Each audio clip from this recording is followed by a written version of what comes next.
আমি ব্যক্তিগতভাবে আমি নারী সহিংসতা যারা হয়, নারীর উপরে যারা অত্যাচার করে, যৌতুকের জন্য নির্যাতন করে, ঘরে ঘরে অনেকে জানেও না, বলে না, আপনাদের জন্য বক্তব্য না, আপনাদের মানুষ, আমারও বোন আছে, আমারও মা আছে, আমরা জানি এই দেশের নারীরা কত উপেক্ষিত, কত নির্যাতিত। সেই জন্য আপনাদের কারো পরিবারে এরকম যদি হয়, এই নেতৃবৃন্দ আছে, আপনারা সাথে সাথে জানাবেন, না হলে আমাকে জানাবেন, আমরা এর যথাযথ প্রতিকার আমরা করে দেব, আমরা ব্যবস্থা গ্রহণ করব। আজকে আপনাদের সামনে কথা দিয়ে গেলাম, কোন নারী কোথাও যদি অন্যায় ভাবে নির্যাতনের শিকার হয়, আমরা তার পাশে ঢাল হিসেবে থাকবো, ভাই হিসেবে থাকবো, অভিভাবক হিসেবে আমরা আপনাদের পাশে থাকবো।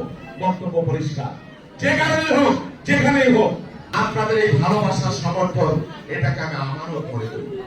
আমি ক্ষমতা মনে করি না, আমি ক্ষমতা মনে করি না, আমি আপনাদের এমপি না, আমি আপনাদের সেবক, আমি আপনাদের ভাই, আমি আপনাদের বন্ধু হিসেবে আমি থাকবো, এবং আপনাদের আমানতের কোনো খেয়ানত আমার দ্বারা যাতে না হয়, আল্লাহ যাতে আমার দ্বারা না করায়, আজকের দিনে সেটাই হলো আমার অঙ্গীকার। খালেদা জিয়ার ছেলেদের যে অত্যাচার করা হয়েছে, সেইগুলা টেলিফোনেও তাকে শোনানো হয়েছে। তারপরও বেগম খালেদা জিয়া বলেছেন, আমার সন্তানকে যদি তোমরা হত্যাও করো, তবুও আমি বাংলাদেশ ছেড়ে যাবো না। বাংলাদেশের 18 কোটি মানুষের মধ্যে থেকে আমি আমার সন্তান খুঁজে নেব, তবুও আমাকে এখান থেকে তোমরা সরাইতে পারবা না। জান নাই আমাদের দেখে আরেকজন তার নেতা কর্মী রেখে, কিন্তু সব গোষ্ঠী সহ একদম সমস্ত এমপি, মাইতুল মোকাররমের ইমাম, সাউ পুরা যে যেখানে ছিল, সব নিরাপদে চলে গেল তার কর্মীদের রেখে। আমি আপনাদের ভাই হিসেবে আপনাদের পাশে থাকবো, আপনারা আমাদের রাখবেন, সন্তান হিসেবে রাখবেন।